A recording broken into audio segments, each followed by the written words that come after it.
Do you think real estate investing is not for you? A new online investing platform opens up real estate investment trust to the average everyday person. And also, Strafford County's housing boom continues. Let's cut to the chase.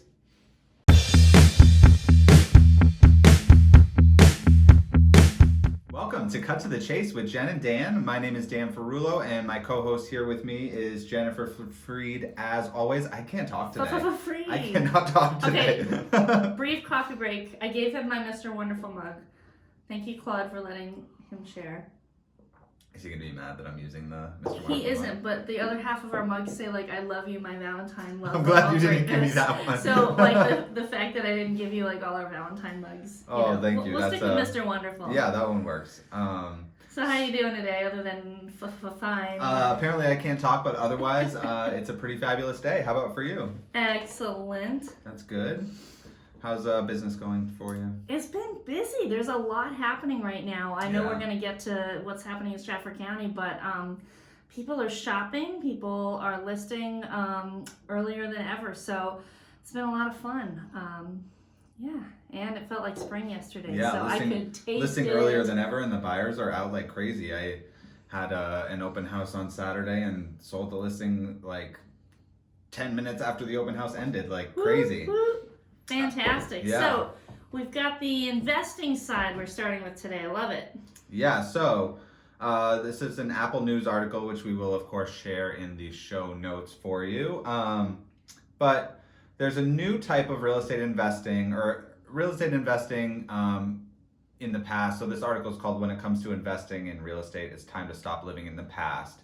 And I guess what they're talking about there is that originally, or before, real estate investing for most people was limited to buying and selling multifamily properties, or buying and selling properties, or flipping or renting out properties and being a landlord yourself, or yeah, like, and also the idea that it isn't or wasn't diversified. So one property,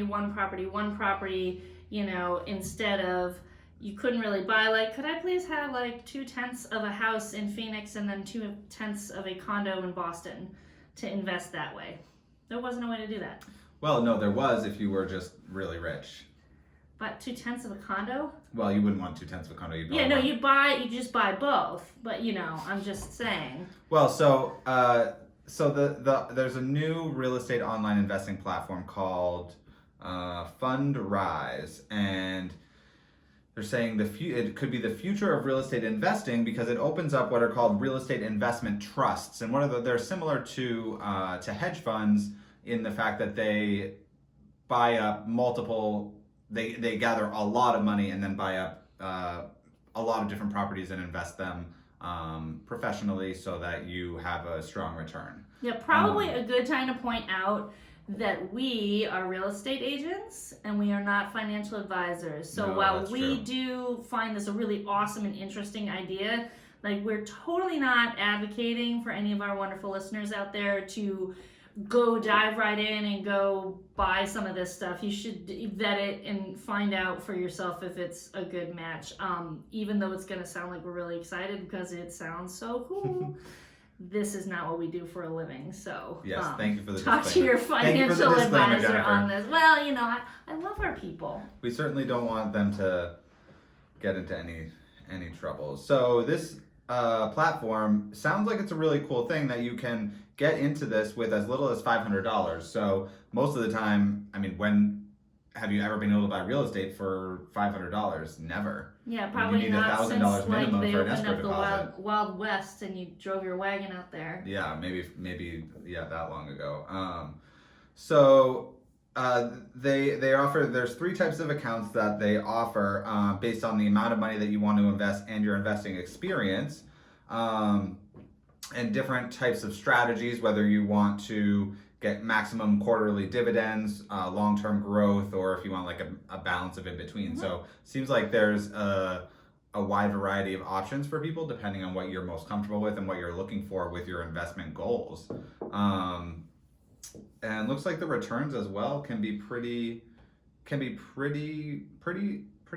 8.7 to 12.4% between annual returns between 8.7 and 12.4%. That's certainly not a bad return. Yeah, and there are certainly these programs are picking markets where the growth has been proven thus far, and are selecting properties that have the return on investment and the cap rates that are going to, be useful for them, because they are going to collect some fees. Of course, I'm sure. And then they have to pay everybody. So they are making sure, in general, that everybody can make money with these ventures. Yeah, for sure. But overall, looks like something that might be interesting to take a look into. Especially if you don't have 10, 20 grand to put down to buy a multifamily property or something like that. Kind of gives you the option of getting in on a different type of it's opportunity. A fun idea. I mean, if we crowdfund everything else from, honeymoons when people get married to, helping a family after a fire, we can kind of crowdfund some investments too on our own, be our own little piece. One time my brother's friends wanted him to come home from Colorado, so they did a GoFundMe page so that he could come back for like a weekend. How crazy is that? I love it. I mean, I think that's hilarious. I love it. I'm trying to figure out which brother this would be, but I'm not getting you into trouble on the air, so we're going to skip over that. For the record, I like both of his brothers. I love this one. I love current market stuff. Yeah, so Strafford County's housing boom is continuing. And so you've got the numbers on the big screen, so I'm going to let you deliver them. Yeah, no, I've got all of our sound stuff, and Krabby McCrabberson, the computer over here, wasn't going to give me articles at the same time, so it's like single task. Our computer's supposed to multitask for us. It can. It just today it wasn't having it. So I'll let you be the article guy. I've got it on my phone here too, but I don't want to. All right, so Strafford County, we talked a little bit about at the beginning in January I don't know when it was that I think it was right at the beginning of the year. They were talking about January being the best January that we've seen in a really long time. So single family home sales volume was up 43.5% in January, and condominium sales volume was up 76.2% over the year before. So sales volume is like dollars sold, not necessarily like the amount of houses that were sold, but and that also probably goes to speaks to as well how the median cost of a home is going up as well.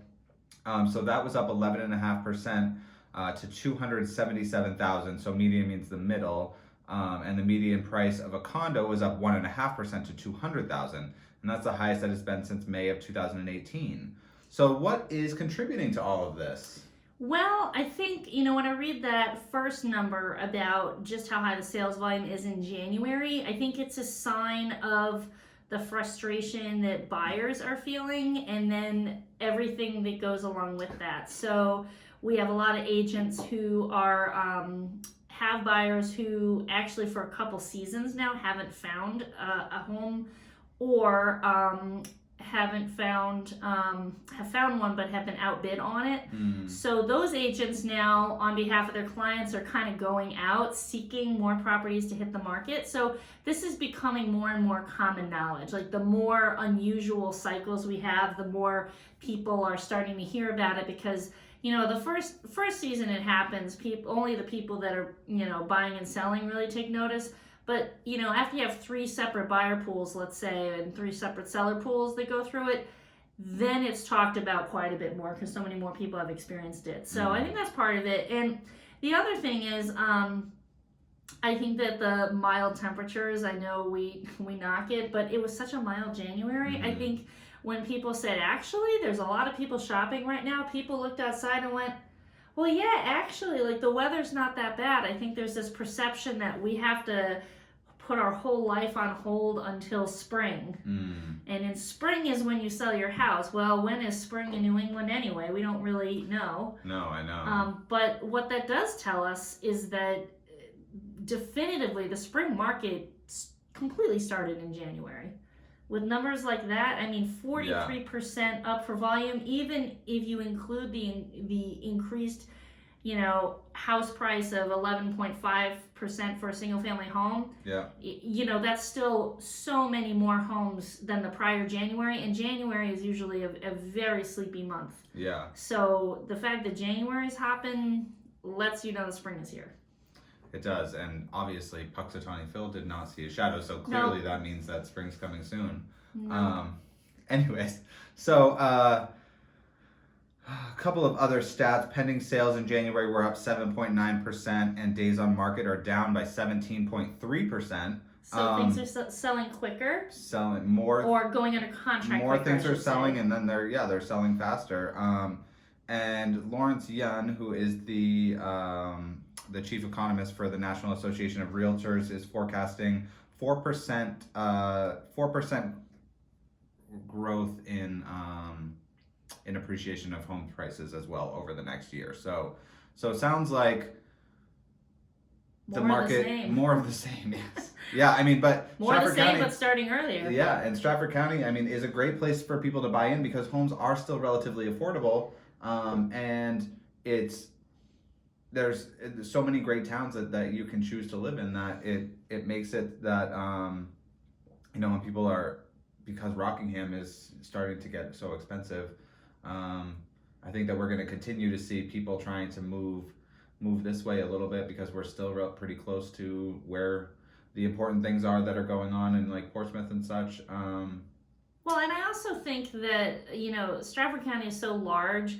it's a perfect microcosm of what's happening in southeast New Hampshire. We have some towns that have great affordability, and we have some towns that offer no affordability for people.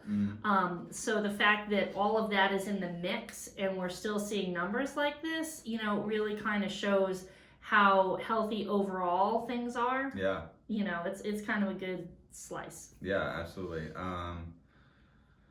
So it seems like they're saying national median national median home price growth is in no danger of falling due to inventory shortages and will rise by 4%, which I already had said. And new construction market sales to increase 10% in the year ahead. So it sounds like they're going to start building more and more homes, which is also going to be really, really helpful for us. I know our building has gotten better in the past, year or two. Compared to the rest of the country, though, like we aren't really seeing relief in our housing inventory because of increased, new construction.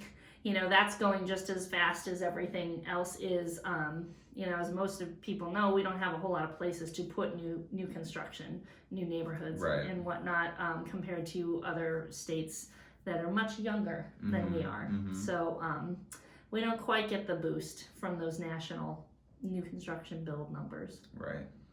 Well, anything more to add? It sounds like was a crazy January. Sounds like it's going to be a crazy spring coming up. So we'll keep coverage on what's going on here in our local market.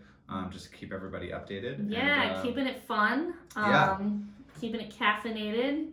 And drop us a line with your questions. Let us know how things are going for you. Yes, we'd love to hear from you. And your thoughts on things. Yes. So thanks for tuning in. It's been Cut to the Chase. Have a great day. Bye.